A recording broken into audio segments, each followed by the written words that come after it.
because I want you to hear me. He wanted to do a sort of show and tell for the class. When school time started and things settled down, Mickey put his hand up and asked our lady teacher, could he show something? So, out came this jar. This will be difficult to believe. It was full of chopped up little pieces of snakes. True. You probably know that 75 plus years ago, snakes were definitely on the hit list for a big percentage of people. He showed our sweet little teacher, Miss Infinary, this gruesome mess of dead snakes. I'm not exactly sure what she said, but it went something like this. Oh, Mickey, they can't breathe in that jar and all will die. So take them outside and let them go wherever you found them. All God's creatures have a special place on earth. So true.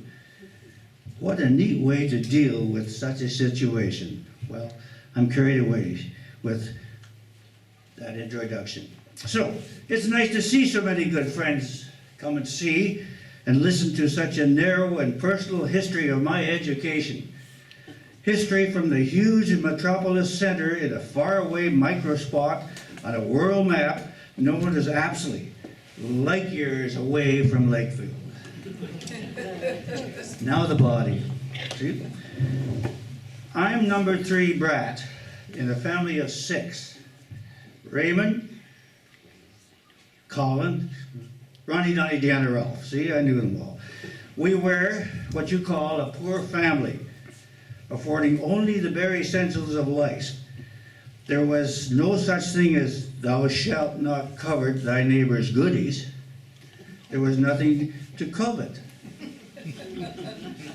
Our meals consisted mainly of homemade veggies, not veggies, right? Wild apples and berries, partridge, ducks, venisons, beavers, muskrats, and elks and rabbits. How do you like all that? I have to hurry because I'm on time. 9 loaves of homemade bread weekly, no beef in any form, and very little chicken until I left home. That's why I got muscles. There was no such thing as a library in our house. I read nothing until I started in grade 1 at the age of 6 and partially blind at the SS number 3 Chandos Township 1-room school. Mom had no time to read to us, even if we had books. Dad was completely out of the picture since he was often worked so far away from home, or he faced a 10-hour work day starting next morning. My primary grades at our little country school were frightening and disastrous. After 2 years of not being able to read because I couldn't see, the teacher decided I should have my eyes checked to see if sight was the problem or the lack of gray matter. My prescribed glasses lightened up the whole world for me. The big green tomato picture on the parlor wall instantly changed to a beautiful green country scene with a river running through it. Glasses are such a wonderful invention. Right. It is easy to see why a primary child might be frightened to death at some teachers' methods of discipline, plus the outdoor chaos that often prevailed at some crowded one-room schools. Grade 1 to 8, with sometimes 25 plus pupils, tough for any teacher. Here are a couple examples that I found frightening. The only male teacher we ever had would hit an unruly kid, flatten him, knocking him down, kick him several times, drag him to, and kick him under the teacher's desk. Good way to get rid of you. The kid might stay there all day. There are several very tough, unruly kids that I remember really well. Don't know if anybody ever went to school like that, but the only male teacher, it wasn't safe on the school grounds for many primary students because fighting, yelling, or getting hit with a rock or a snowball was the norm. There was this little sadistic bully. He loved to sneak up behind a boy and grab him and squeeze his testicles badly, leaving the kid crying in pain. He stopped only after he got several of the same old beat-ups that he'd given the little kids. Anyway, building snowforts and throwing snowballs at each other was allowed. I didn't get involved. I was too young and I couldn't see well enough anyway. Once in a while, our teacher would join us, and often would somebody would get hurt and leave crying.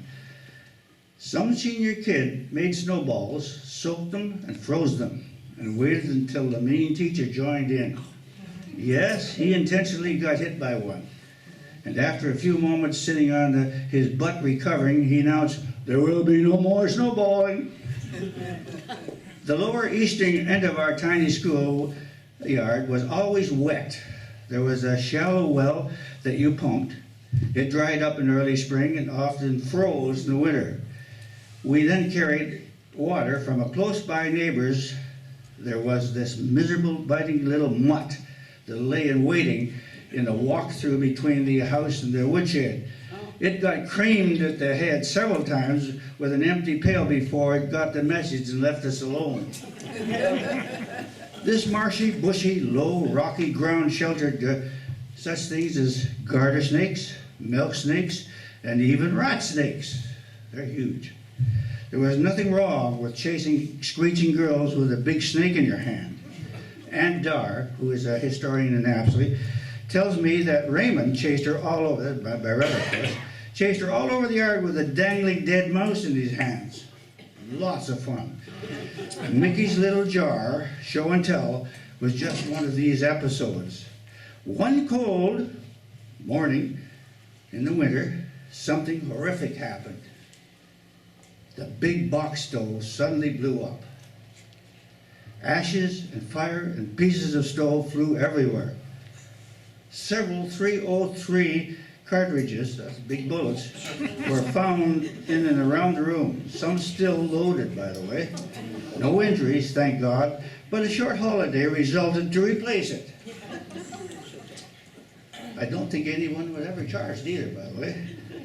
We had a one-day holiday when the box stove smoked so badly that we coughed and gagged and choked and were sent home. I'm told by Aunt Dar that my brother and Jim McAdams stuffed newspaper in the pipes before lighting it.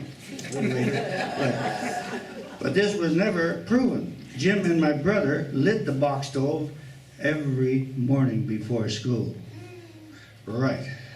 Well, the school often had infestations of such things as pediculosis, head lice, crabs, pubic lice, bed bugs, scabies, ringworms, mumps, measles, whooping coughs, and so on.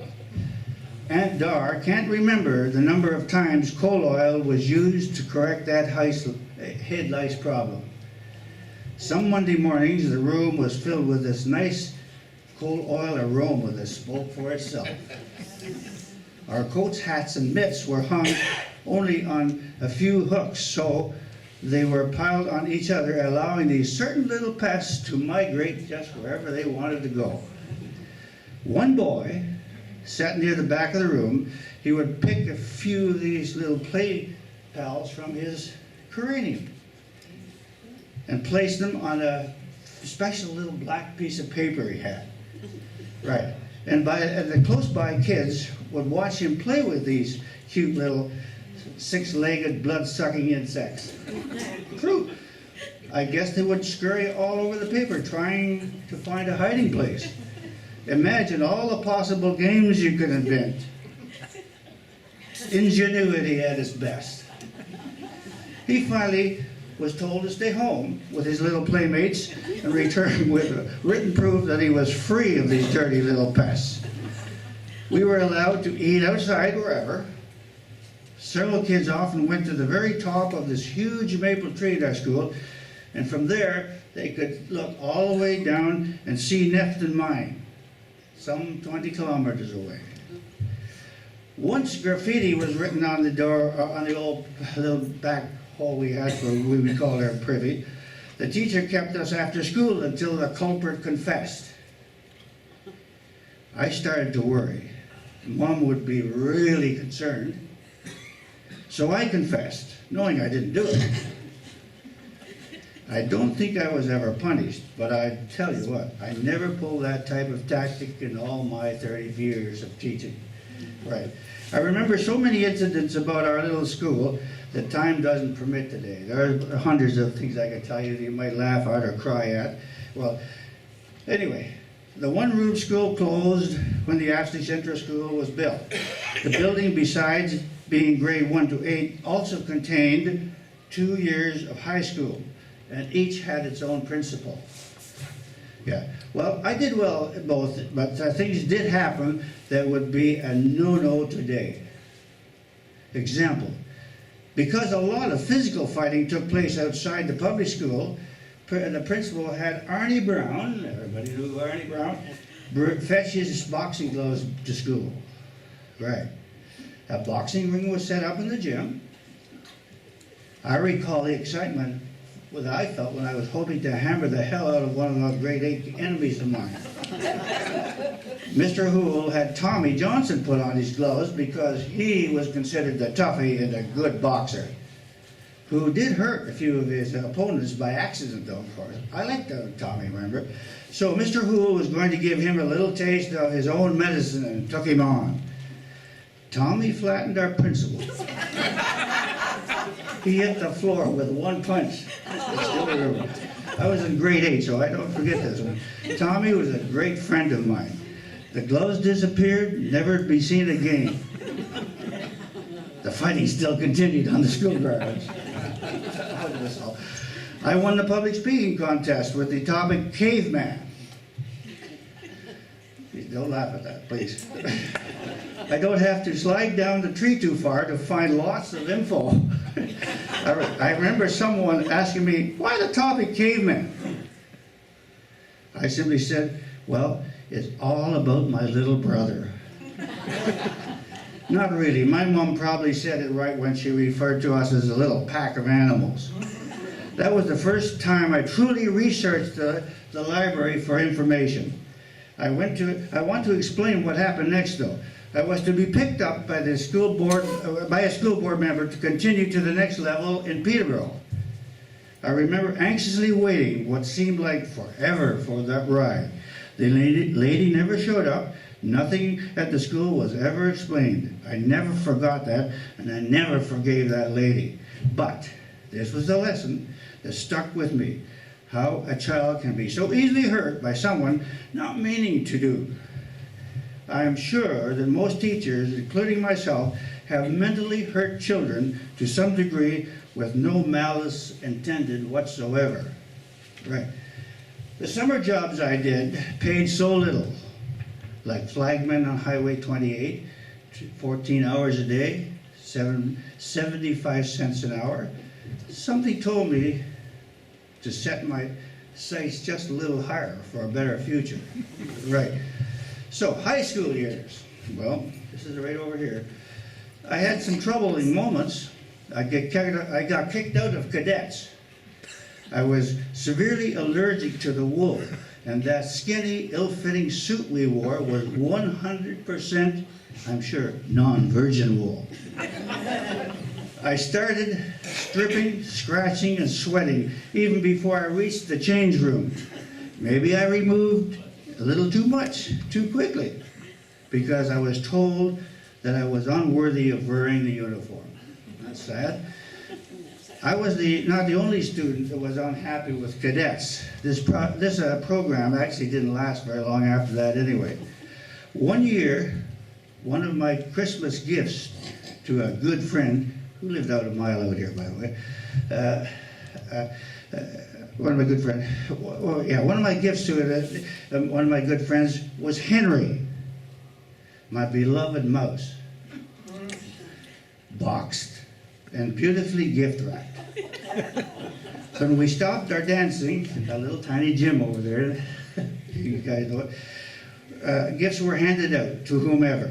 Naturally, when she opened the box, the little guy jumped out and scurried down the side of my friend and made his way to the floor, causing a great deal of what I thought was silly commotion. I can assure you, though, that my lady friend was not one tiny bit afraid of mice. Henry zoomed across the floor, everyone giving me lots of room, and this little unfortunately, he ran right into our caretaker's room. That was Wally, by the way. Wally stopped that little fellow instantly. I lost a really good friend that day. I had a nice little talk, or a little chat, in the office with the principal, who happened to be Mr. Manchester, generally known as Pat Madison. He had a seriously understanding smile that told me I had better grow up. I met him again in 1986 at the BC Expo. We were standing side by side in the urinal. Or beside me, not right in it. He instantly knew me. When I told him I now was a principal, he gave me a very dubious look, but congratulated me anyway. We had a great talk. In fact, I think he was a good principal. I don't know how many. Anybody went there? Oh, yeah. Good. Okay. Don't want to miss anything here. In late November, a high school friend of mine was sitting on the back of my big 1938 1200cc war issue Harley Davidson motorcycle when we laid it down on the side, sliding on the ice right through Wally's tulip garden. At the front of the school, too, by the way. I don't know who was the secretary at the time. Anyway. Some criticism was thrusted upon us, and I may have said things I shouldn't have said. We were served the detention until Christmas. Time was approaching to Christmas, and we felt we should. You probably know who Harry isn't here tonight, so he doesn't know. So we decided we should go downtown and shop for our lady friend as well. We just happened to get into the $5 to $1 store. It wasn't called a penny store, but right. And sure enough, Murphy's Law, we were caught again. Right. Luck would have it, we were seen, and the vice principal, Mr. Sissons, stretched out detention until March holiday. I believe he let us go a few days earlier. I now believe the detention allowed us to do some studying, which we truly needed. I should mention that I was athlete of the year for both grade 11 and 12. My long jump and my high jump records probably still stand. Being bused 30 miles around Chandos Lake one half the year one way and one half the year the other way created some kind of problems once in a while, especially when I lived 2.5 miles on one side. And the other half, I had to go 3/4 of the time all the way around. Somebody out there knows all about that. All right. This meant another 3/4 of an hour was added to my traveling time. We then caught the 76 passenger bus in Apsley and drove to Lakefield. It was roughly an hour and a half each morning and at night. Behaving on a bus for that length of time is very questionable. I don't want to tell everybody that we were kicked out maybe 2 or 3 times and had to walk home. And we always beat the bus home because it had so many passengers, so we always got home a lot earlier. In university, I took on a project, a statistical analysis, taking into consideration about 7 different control factors on 100 students and their busing distance from school. Did it have any effect on achievement? Our stats showed a significant difference. The further away, added another 15-20 minutes travel time, you would know that that child had some problems studying. Right. I'm also sure that all the changes that have been made lately, especially when you're going from Apsley all the way to Peterborough, halfway around Chandos Lake to start off with, is the best method, but kids do adapt to all these things. I don't talk too much about my grade 12 report card that showed very good marks in math and sciences and just passing marks in English and history. I never wrote an essay or studied proper written language such as sentence structure, paragraphing, plagiarizing, etc., all through high school. I had severe problems in teachers' college and university with spoken and written English. I learned more English in my public school days than anywhere else. I bought many books, English books, and studied them, and I taught grammar, penmanship, and essay writing. The collection of that stuff is down there. You'll see the penmanship and the essay writing is really different. All kids that I taught loved writing. I had no car for the first year, so hitchhiked often to Apsley from the Teachers College campus. I would walk down to the corner of George Street and Park Hill and catch a ride home to work all evening at the Esso service station. And then I'd hitchhike back to my boarding school, or my boarding place near Burnham Park. I knew many people who traveled these highways, especially before and after work, but I would often walk for hours before catching a ride. I learned to accept some of these miserable hardships. There was just no other way to do it. My parents definitely could not help me financially. I formed a four-person country music band, each of us making $10 a gig. We played only big places, big cities, monster cities like Maynooth, Hill, Bancroft, Apsley. This all came to an end when music was invented. Elvis came into the picture. One of my neighbors had a monthly birthday, and two of us sat on a smoke-filled room on a stool in a smoke-filled room and played for hours. My music money paid my board, $10 a week. On the last day of high school, Mr. Sisson, believe it or not, came to me and suggested I should go to Teachers College. I was totally shocked. Right. I was so strapped for money in my first year of teaching, I would search all my pants and coat pockets for enough change to have coffee after school at the Chinese restaurant, then owned by Harry Wanamaker, who also owned half the creamery, which was replaced by, now, the post office. In 1957, I started practice teaching. The very first school I taught in was King George. Kind of interesting, isn't it? King George, it's the last one I retired in, too. The kids now are attending Redpath. That lesson in King George was to, listen to this, teach to a class of grade 8 the two-part harmony to God Save the Queen. Nice, isn't it? Nice lady. However, just as I started to teach, excitement erupted. Big fluffy snowflakes fell for the first time that fall. The lesson came close to being a complete disaster. I asked my supervisor, Mr. Smitheram, maybe you've heard of him, would he mind to come and help me through the teaching cert? He simply smiled at me. I managed through it without his help. I was hired by the chairman of the board, Dr. Campbell, the only dentist in town. I liked him, but his shaking hands scared the living hell out of me when he got the needle out. Right. In 1959, at the age of 18, I began my 35-plus years teaching in the brand new Redpath Intermediate School. My principal was Mr. Everett Stallone, a great educational mentor to me. His son-in-law, Herb Knox, was principal at the old school across the street.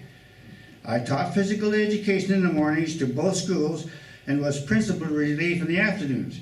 I taught every public school child here in the town for 3 years. I taught 3 generations of children. I may have taught some of you, I know I have taught some of you here, right. I've had kids come up to me and say, you taught my grandma and grandpa. Right. Mr. Sloan was strict, but very fair. He just never had discipline problems while I taught with him. Students have told me they were too scared or afraid to act up. He also gave me excellent advice. Never ever be alone in your room with a student unless your door is wide open so all can see and hear you. Never allow child to confront you, but to allow him or her to state their concerns in a mannerly way. I wanted to take physical education courses at McMaster University in Hamilton, but couldn't afford it. So I went to the next school board meeting and explained my dilemma. Mr. Harold Hamlin, the secretary, sorry, he was not the secretary, Mr. Harold Hamlin, the chairman of the board, told Mrs. Grace Young, who happened to be the secretary, to write me out a check for $200 tuition fee. He told me then, quietly, keep your mouth shut. This happened annually until I left Redpath. Thanks, Harold. Great.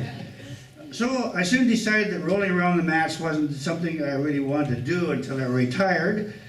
I discussed this with Dr. Gassel and Mr. Sisson. Their answer was, well, you should start on a degree at Queen's University. After many years of slugging summers and winters, earned a degree in psychology, and guess what? English. Remember, English was the subject that I hated most. Redpath School went on strike in my third year of teaching. We were the second lowest paid teachers in Ontario. I believe Port Perry was the lowest. Pros and con views of the village folks were split in half. The final result was the school was filled with 17 scabs. The whole original staff was jobless. But that summer, Mr. Ralph Beavis, Secretary of Ray School, asked me if I would consider principalship for $5,700. Wow, just double my previous salary.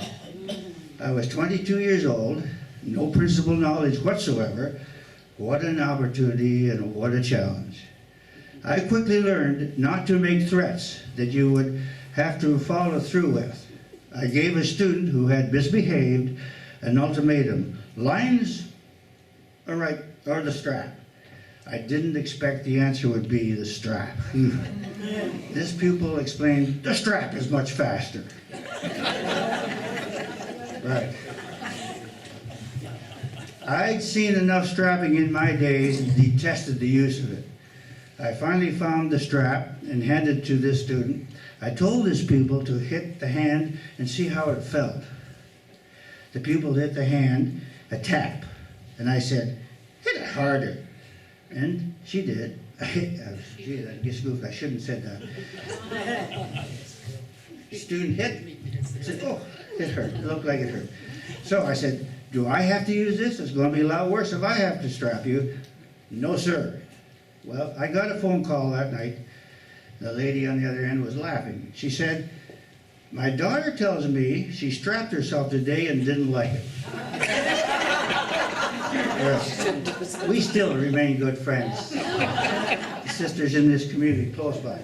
I shudder when I look back at the things we did as a class that now would be definitely a no-no. We made hydrogen, kind of explosive stuff, fill balloons with messages attached to them and let them float away in the bright, sunny, windless day. One ended up in the Rideau Canal near Ottawa. We received a nice letter and a deflated balloon sometime later. Paper chases across the country down to the river. That's from Ray School. Once a year we took those all the way down to the backwoods, right to the river. Right. While flying, paper chases across the world down to the river took place. While flying homemade kites, one got tangled up on Mr. Warburton's short wave antenna. I'm glad no one saw me after school climb that damn steel antenna pole and untangle it. Good thing for a principal to do, you know.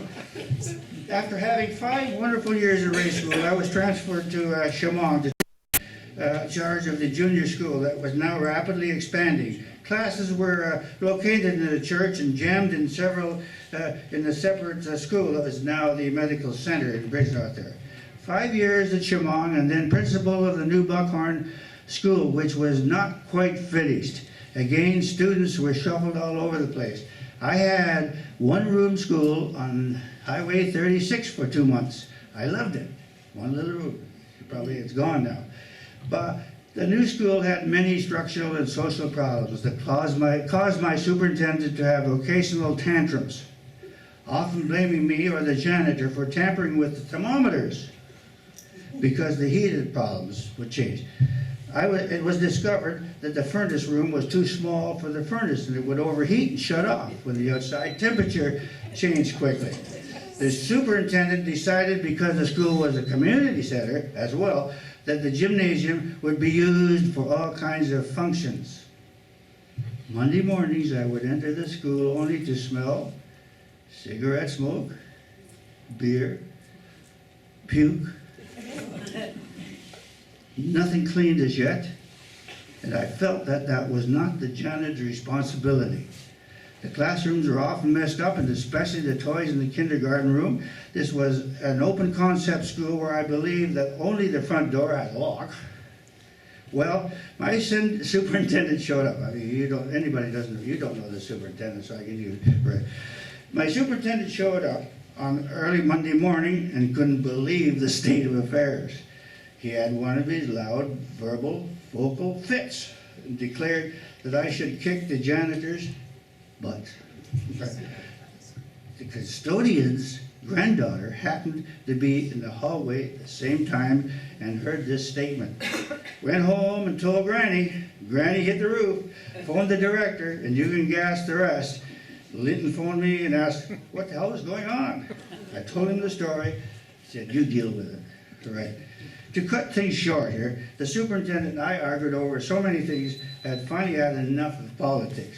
I just wanted to teach, so I stepped down and requested a placement here in Lakefield. My request was granted, and so I happily spent the rest of my teaching career here at Redpath. My 9 times 9, or 9 squared birthday just happened to buy. If you know your multiplication tables, you know how old I am. This was my first year not volunteering. I missed the kids, the warm atmosphere within the teaching community. Now the conclusion. It is not my intent to suggest that I was the only person who struggled to achieve my aim in life. My climb to success was a tiny anthill compared to others. I truly feel sorry for those who have ambitions but have no opportunity at all. Or, if they had a chance, the climb was so arduous and expensive that failure resulted. Thankfully, times have changed. Today, teachers have a better understanding of mental and social problems that some children have. Also, parents realize the importance of good reading material in the home and reading to their children at a very, very early age. Anyway, I don't believe, the cost of education today is frightening. A few years ago, to get a Doctor of Neurology degree with little monetary help would have put the student roughly in debt to the tune of $100,000. I know my son is still paying his debt. I understand it's much worse today. Anyway, I don't believe I could have spent a more memorable, is that right there? No, it isn't. Memorable. I always put the accent and she checks me every time. Anyway, I don't believe I could have spent a more memorable time teaching anywhere in the country as I did here. As I said before, I can still hear the school bell and the voices of my children every day at Redpath. Wonderful memories for sure. Next life, I hope to do it all over again. I'm happy to chat with you down here when we're having coffee. Thank you.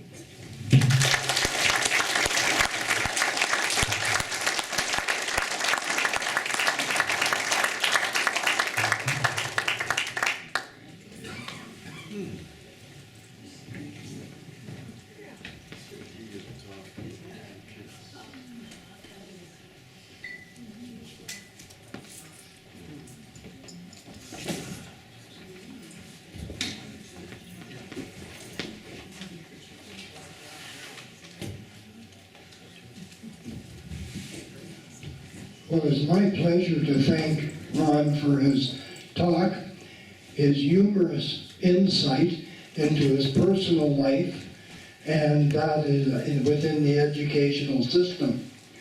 Some of his life actually mirrors mine.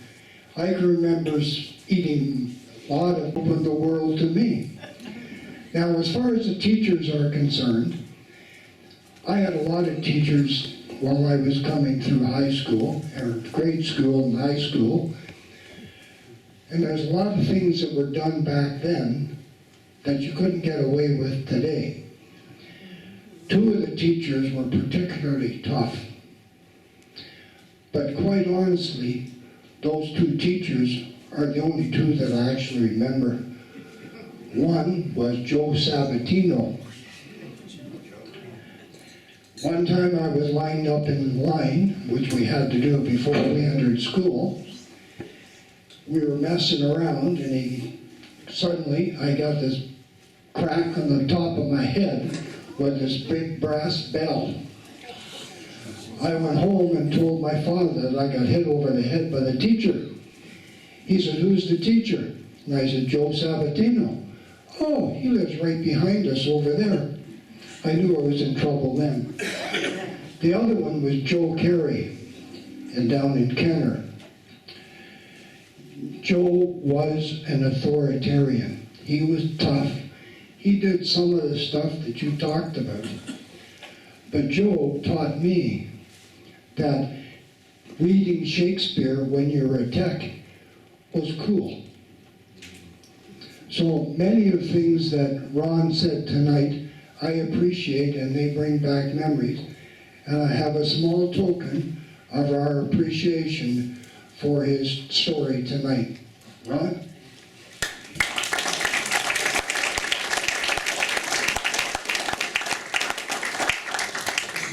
Lakefield is a great place to teach. It doesn't matter whether I taught here or the hundreds of other people have taught. There were super good people, good supportive people, and I still feel that I don't have an enemy in the world. Thank you. Get on my glasses. Good to see you guys. Great to see you. I'd like to thank everyone for coming tonight. It's nice to see such a big crowd. And as I said when Woody Farrell spoke last spring, this is the type of speaker we need for the LHS because it obviously draws a crowd.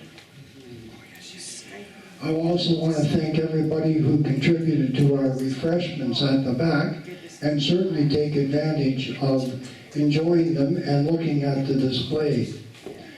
Tonight is our last night until March 26, 2020.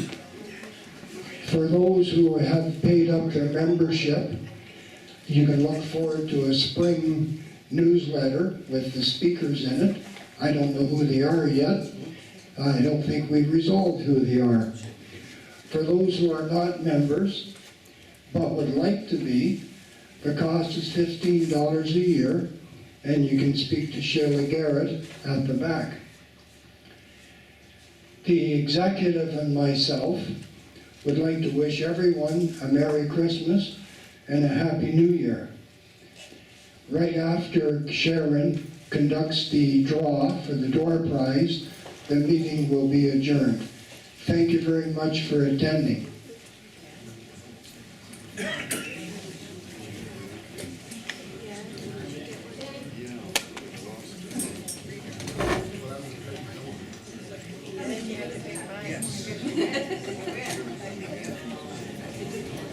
While I'm still sitting on my butt here, I just want to say thank you to Sharon, because I still have wrist burns from her telling me she had to do this.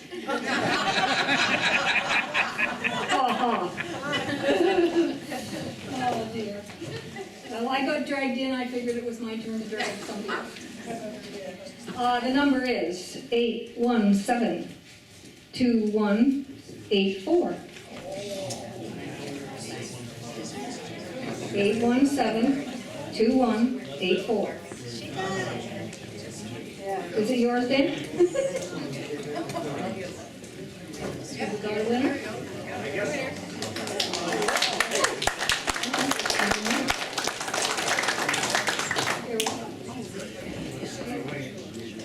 Oh, yeah, why do that? Yeah. Everything's back at the back, and we'll make sure you get it before you go. Just before we do break for coffee and yummies, Sheila wanted to say a few words. Thank you. I'll try and be short and sweet. I just have a few thank yous that I'd like to do before we move on to the refreshments. I would like to take this opportunity to thank Mike Chappell for his donation of time and materials. Several years ago, the Lakefield Historical Society received a large frame certificate of service for a World War I veteran named Walter Chappell, Mike's grandpa, who enlisted at Lakefield to serve country in January 1916. This framed picture had sustained water damage and a portion of the certificate. It was on display at our October meeting, and Mike asked if he could have a copy of the certificate, and in turn offered to repair and refinish the water-stained frame. Mike, you did a beautiful job, and the Lakefield Historical Society thanks you for your time and effort. While I'm here, I would also like to publicly thank the Lakefield IDA drugstore for the use of their large display window during the months of September, October, and November to help us promote our fall meetings. It has been much appreciated. Also, I'd like to give a big thank you to Sharon Clancy and Sally Reed for great window displays. And a special thank you also goes out to the Lakefield Kawartha Home Hardware for the loan of our large ABC blocks to add to our displays for tonight's meeting. Thanks again. And lastly, I'd also like to give a big thank you to Woody Farrow. He's been our delivery man for pickup for various display items and bringing them here over the last 3 months. Thanks to all of you. Thank you.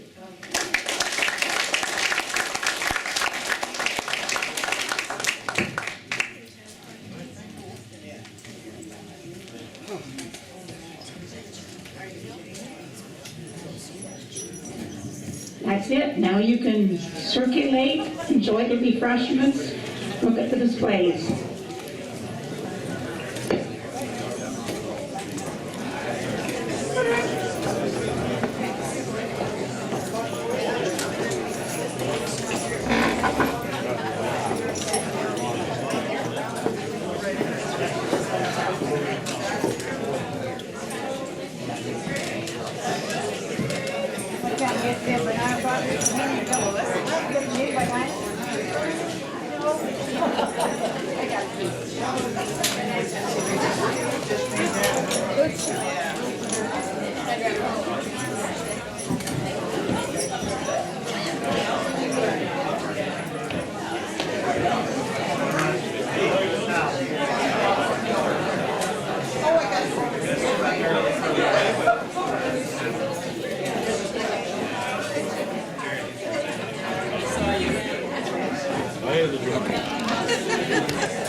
See, that's where it just...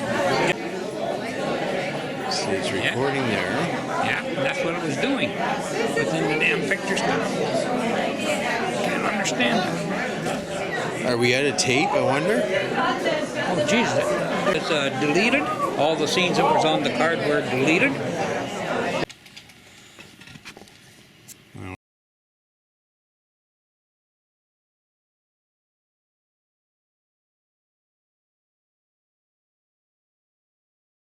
It's recording.